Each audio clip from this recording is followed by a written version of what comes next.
Events, our culture, our values, our politics, and our future. And now, Bill Martinez. We better stop. Hey, what's that sound? Everybody look what's going on. Stop. 6 minutes after the top of the hour. Good to have you with us. We've got Marc Levin. That's Marc with a C.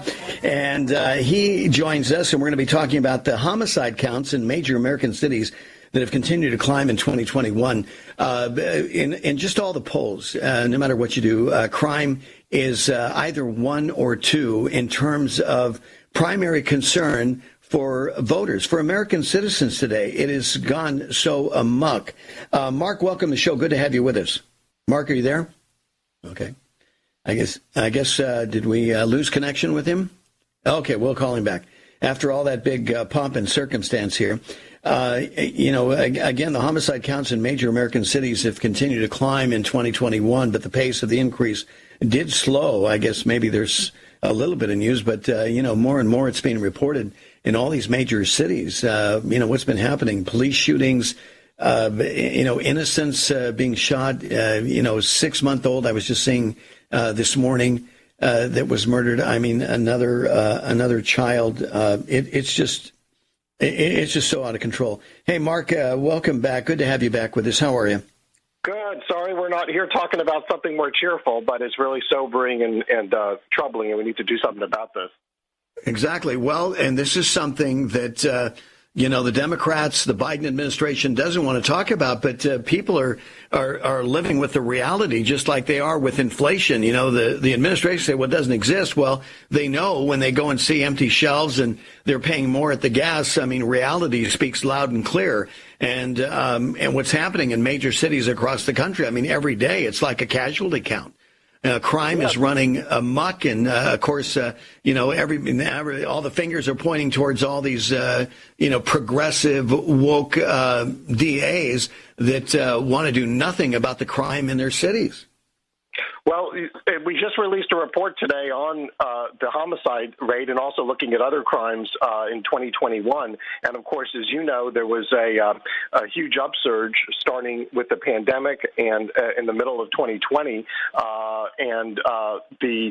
Basically we saw about a 20% increase in homicides. And what our report found in 2021 was increase of about 5%.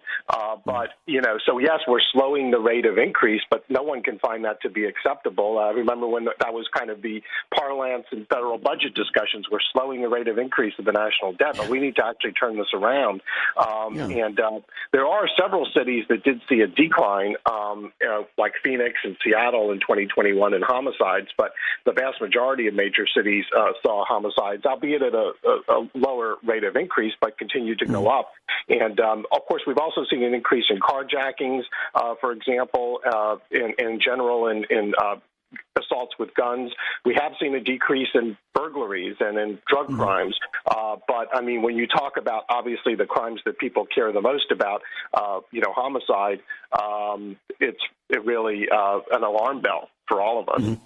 So, Marc, what happened in these cities where it went down? Did they run out of bullets or something? Or did the cities actually decide to do something about the crime and violence there? Well, I mean, there could be a lot of different explanations. I think part of it is just obviously such a high level in the, basically the 3 quarters of 2020 that you're starting from a really high point already. But one of the cities that's seen some progress actually is Dallas just in the last 6 months or so. And they did increase the presence of police. They have more police, but increased their presence in particular areas. Violence is very concentrated. If you look on the map of Chicago, which I just did, I mean, there was an 8-year-old, as you know, who was just shot there over the weekend, 6 others killed, and then a lot of non-fatal shootings, which are really don't get the attention they deserve either.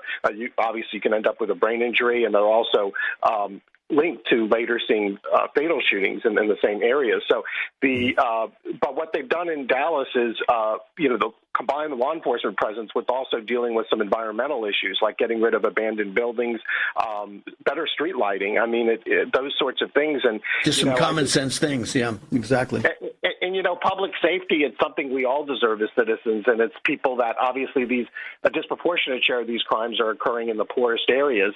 And if government can't deliver public safety, then what do we have government for?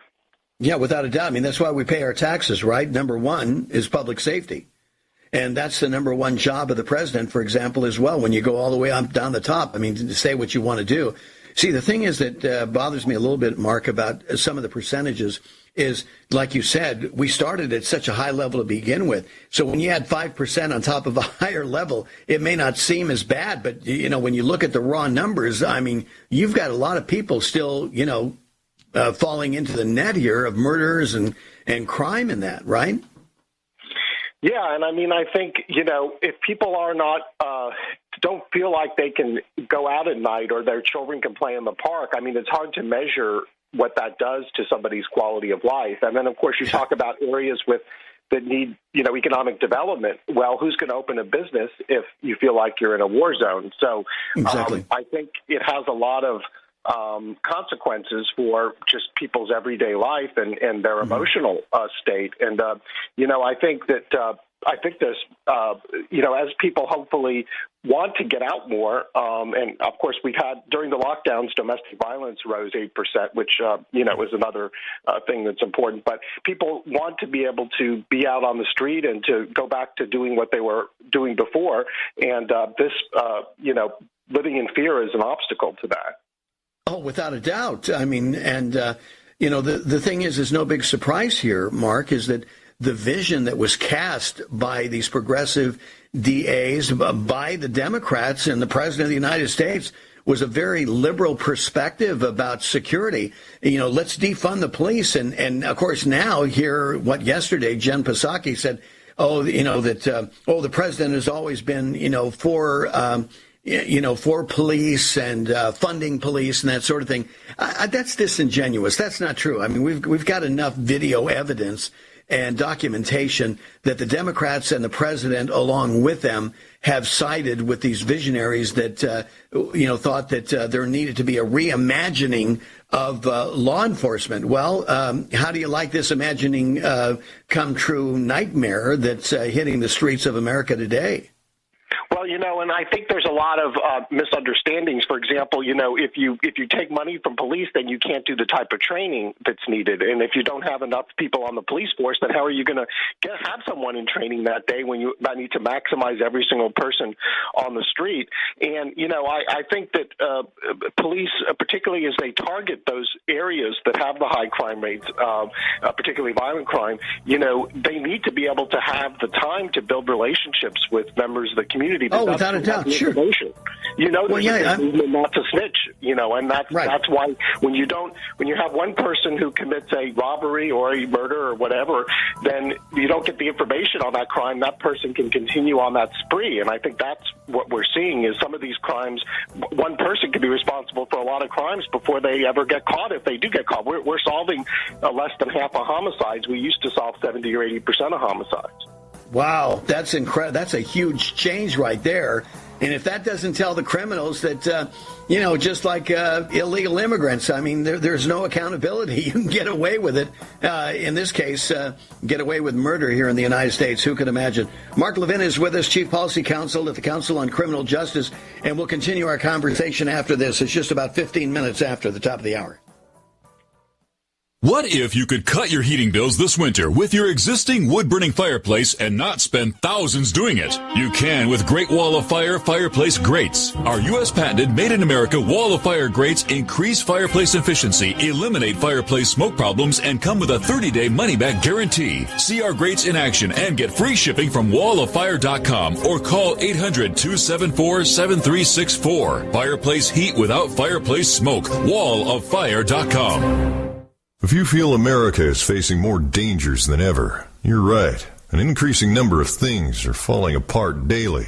That's why you need to prepare for more of the unexpected, and that includes food shortages. When people panic, grocery stores run out of food fast. Would you survive without food for days, weeks, even months? The smart folks are buying emergency food now. Take this moment to shop mypatriotsupply.com. We're America's leader in preparedness. My Patriot Supply has earned over 47,000 4-star and 5-star reviews. Our delicious food kits average 2,000 calories per day and last up to 25 years in storage, so it's there when you need it. Go to MyPatriotSupply.com, order a food kit or two, and we'll ship quickly and discreetly to your door. Don't wait for the news to tell you something bad happened again. Rather, be more self-reliant and prepared. Go to MyPatriotSupply.com. MyPatriotSupply.com. Silver has always been nature's very own antibiotic, and only one system allows you to generate an endless supply of natural silver solutions. SilverLungs.com. You'll find no wild claims or pseudoscience, just a lifetime of nano-sized pure silver solutions. The Silver Lungs generator allows you to make your own, so stop paying for silver solutions. The unique lung delivery system targets respiratory infections where other silver solutions simply cannot reach. See the Silver Lungs generator and lung delivery system at SilverLungs.com. That's SilverLungs.com. Are you paying too much for term life insurance? There's a tremendous price war among the major term life companies. Rates have dropped dramatically in the past 2 years. For example, a man age 45 non-tobacco user, $1 million of coverage is only $75 per month, level for the next 10 years. Or a man age 50 non-tobacco user can buy $500,000 of coverage for a monthly premium of only $110, guaranteed not to change for the next 20 years. That's right, level rates for 20 years. And if you're a smoker, we have great rates for you as well. At the Term Lifeline, we specialize in policies of $500,000 and above. So if you're looking for new or replacement term life insurance, call right now for a free quote. Rates and availability may vary by state. Sample rate quotes are based on preferred non-tobacco underwriting exam required to qualify. 855-525-7448. 855-525-7448. 855-525-7448. That's 855-525-7448. Individuals and businesses with tax problems, listen carefully. Do you feel like you're losing control of your finances? If you owe over $10,000 in back taxes or have unfiled tax returns, we can help you take back control. The IRS is the largest and most aggressive collection agency in the world, and they can seize your bank accounts, garnish your paycheck, close your business, and file criminal charges. Take control of your tax problem now by calling the experts at U.S. Tax Shield and take advantage of the Fresh Start program and new laws that may allow us to negotiate a settlement for the lowest amount possible. Our team of tax attorneys and enrolled agents can stop collections and get you protected so you can take control of your financial future. U.S. Tax Shield offers a price protection guaranteed quote to get you protected today. U.S. Tax Shield is A+ rated with the Better Business Bureau, so call now. 800-536-4436. That's 800-536-4436. U.S. Tax Shield. 800-536-4436.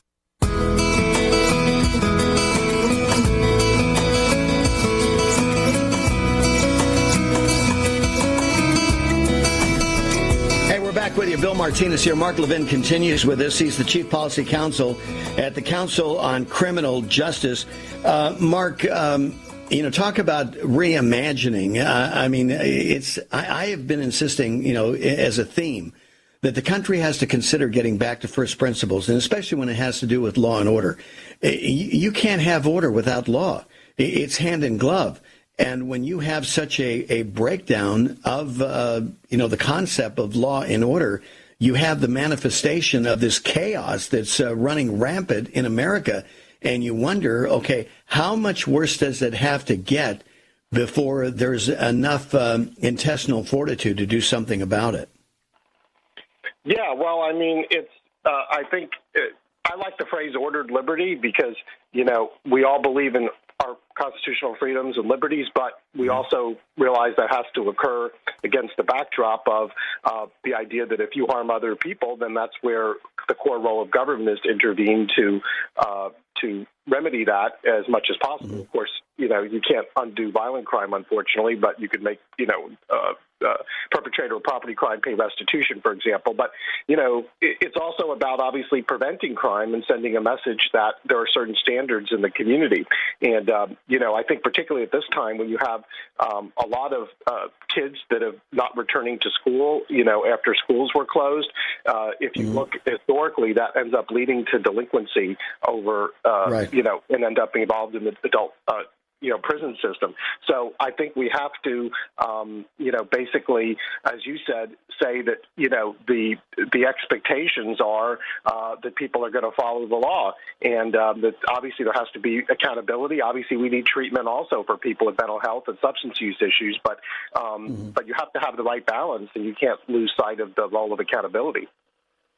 Well, our operations, our justice operations are so overwhelmed right now, especially in the era of COVID. Courts are overwhelmed with the number of cases. They're backlogged on.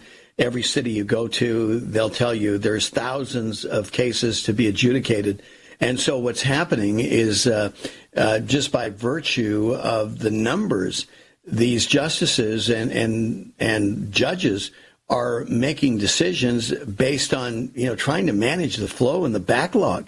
And so what's going on is the very thing that we don't need to have, and that is there's a laxness or let's excuse this. This is just a minor crime. Don't worry about restitution here.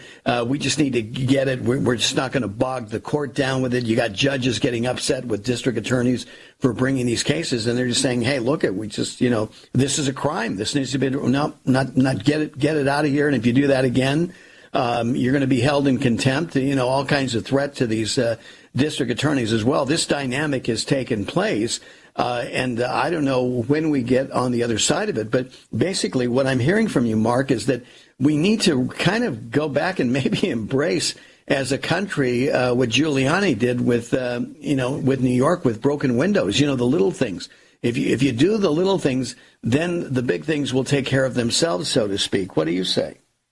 Well, I think if there's graffiti on a wall, right, someone else is going to be more likely to add graffiti to it. There's also research showing that when they announced a Homeland Security alert in Washington, D.C. and said there's going to be, 50% more cops in this particular, neighborhood, the number of street crimes went down, auto thefts and so forth. So if, people think anything goes in terms of the atmosphere in that neighborhood, it's going to kind of reinforce itself. And likewise, if people think there's no prospect of being caught, that's going to embolden many individuals. So I think but you're absolutely right also on the courts clog that, for example, in Seattle, a judge said even if all nonviolent cases were thrown out, it would take 13 years to clear the logjam of cases. Wow. And I know I'm in Houston, we have the same, we have years of felony cases backlogged. And so that means a lot of things, but it certainly means that there's not any, near or medium term prospect of accountability. It also means that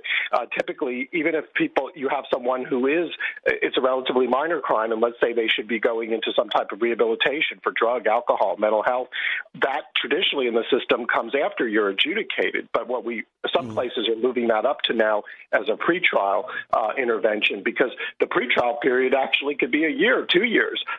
Right, exactly. So that's one of the, and then of course the other thing is we have done here in Houston and some other areas are doing is visiting judges, bring retired judges back, ramp up the capacity so we can get these cases resolved. We owe it to the victims. We actually owe it to the defendants too, because there's a speedy trial constitutional imperative as well. Oh, yeah, by the way. Exactly. Marc, I wanted to talk to you. We touched a little bit on the open borders, but one of the pernicious aspects of open borders has been the increasing influx of opioids and meth into the country.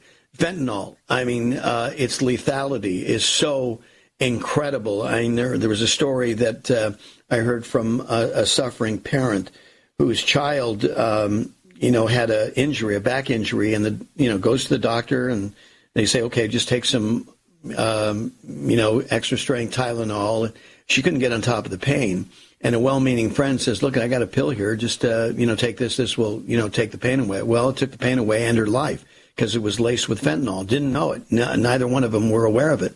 But this is the kind of stuff that is deposited into, into the bloodstream in a general context, but also into, these pharmaceuticals that are coming in illegally into the country. Yes, and as you know, since the pandemic started and the related restrictions, there have been more overdoses. And so, and a lot of the, you're absolutely right, a lot of the fentanyl is coming through the border with Mexico, and some of it's from China originally. Yes, but right. I think it's really important to make sure that we get people, services, whether it's, basically being able to just come forward and say, I have a loved one who needs treatment. And, the medication-assisted treatment combined with, traditional counseling, if you use both of them together, the results are pretty impressive. And I think the access is an issue, particularly in a number of rural areas. Actually, it could take a long time, hours for someone to be transported for, treatment for an overdose. So, and then, people coming out of jail is another problem. There's a lot of times people, theoretically, there should be drugs in jail, but the data tells a very different story. So people are still addicted when they come out of jail, and then many times more likely to have an overdose in the, literally the week or two since they left jail. So we need to follow up and with them and try to prevent that. And some of them are giving people kits when they leave for overdose reversal. I obviously that's challenging because, right, you don't want to in any way endorse this type of drug use. But on the other hand, if somebody already has a record of that, we know there's a lot of relapses. So I think we're in a very, bad position regarding this. But ultimately, I think people need, you have to address people's relationships, things in their life that cause them to turn to drugs to begin with. And for many people, faith-based programs can be helpful, solving some family issues and obviously, hopefully, reintegrating into the workforce. So you have to have a holistic approach to changing somebody's life. Well, you need something immediate as well, because we know that people who are addicted, there is such a pull, it just grabs a hold of them in such a way that they got to have it now. I mean, the sense of urgency is, and everything is out. It's just, I've got to take care of this urge. If I don't, it drives them crazy. So that they're motivated to move in that direction.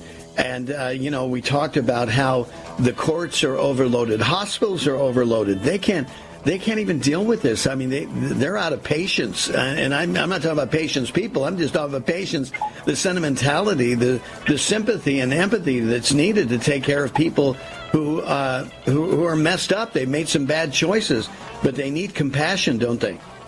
Yeah, absolutely. And tons of cops are actually, reversing overdoses with Narcan. Yeah, I know. Lives in a lot of ways, pulling people out of, dangerous situations. So, I think we have to kind of, as you said, an all-hands-on-deck approach. Well, and I love your term, ordered liberty. That's my big takeaway with our conversation today. I'm going to be using the heck out of that. Marc Levin, Chief Policy Counsel at the Council on Criminal Justice. Thank you, Marc. Take care. This is Don Shank with today's global update from the Tide Ministry, sharing the gospel of Jesus Christ worldwide in the languages people were born to speak. If someone had told Reverend Byers that his vision for global missions would not only survive 75 years, but also share the gospel in multiple languages and countries on 3 different continents, he might not have believed it. We praise God for the longevity of the Tide Ministry, and we're grateful that we get to be part of God's mission to save His lost children. Looking ahead to the future, we've unrolled our Diamond Vision Plan, which highlights 5 key features for potential growth. Many listeners request Bibles and Christian literature so they can learn more about Jesus. The 3rd Diamond Vision facet is Solidify, which defines how we will develop and supply more resources to help new believers to grow in their faith and live in right relationship with God. To learn more about the Tide Ministry's goal to improve the sustainability and strength of our strategies and structures for the discipleship of new believers, visit thetide.org. That's thetide.org.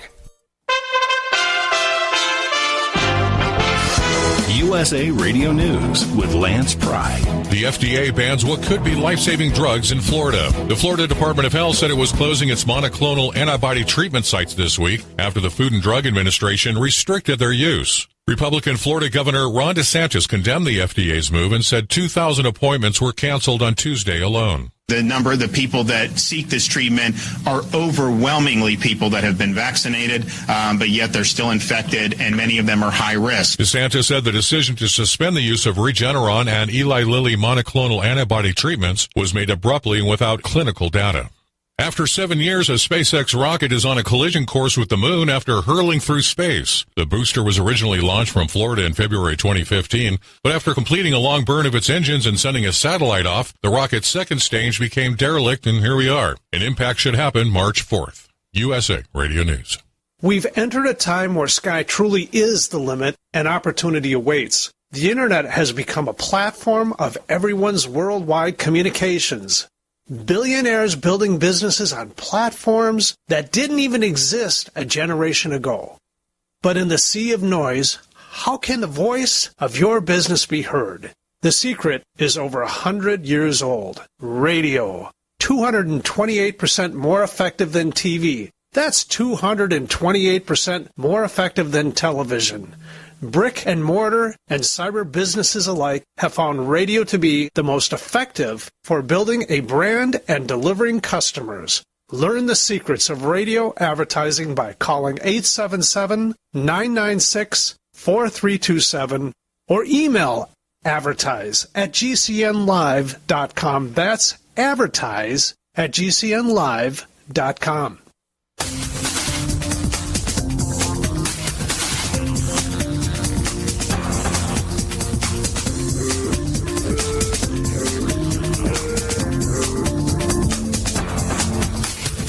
Hey, we're back with you 28 minutes before the top of the hour. Joe Kant is our next guest. He is the husband of Senior Chief Petty Officer Shannon Kent. You may recall, who was killed in action on the 16th of January, 2019, while conducting combat operations against ISIS in Manbij, Syria. Shannon was assigned to Special Operations Task Force at the time of her death. She was a trailblazer for women in the special operations community, began her career with an individual augmentation deployment to Iraq in support of a special operations task force in 2007. During that deployment, she provided SEAL strike forces with actionable intelligence to kill and capture enemy terrorists. Her performance on that deployment earned her an invitation to try out for Naval's support activity to what they call SA2. Which is an elite unit led by SEALs and manned by intelligence professionals tasked with providing SEAL teams with actionable intelligence. And Joe himself is a retired Green Beret warrant officer, a Gold Star husband, of course, and we're going to be talking about Russia and the Ukrainian border in just a moment. As soon as we connect with him, we're having a little bit of a challenge. And getting to the studio, another number that we can possibly connect with him, because he was expecting our call, so we can have him on to talk about what's happening at the Ukrainian border with Russia. There's so many moving parts here, and the president has about 8,000 readied soldiers. And prepared. They're on high alert in case something happens. People are saying at any moment, although the president of Ukraine, officials of Ukraine are saying it's okay, it's not that serious, that they feel like they have it under control as much as they can have under control. And reports are that not a whole lot has changed. You still have 100,000 plus Russians there at the border. Is quite threatening, to say the least. And meanwhile, officials, personnel from the U.S. have been told, to get out of there. And, certainly we don't want another Afghanistan situation where Americans are left behind. And there is some talk that perhaps Putin is waiting until after the Olympic Games, which I think is an interesting conversation in and of itself. Joe Kent joins us now. Joe, welcome back. Good to have you on the show. How are you, sir? I'm doing very well. Thanks so much for having me back on. Well, in this time that we were trying to get you on the air with us, I was able to, recount your history, your wife's history. Last time you and I talked, you're a single dad, and you've had your hands full with your kids and your family. Bless your heart. God bless you that your hardest service, first as a Green Beret warrant officer, now as a candidate running for Congress. Yeah,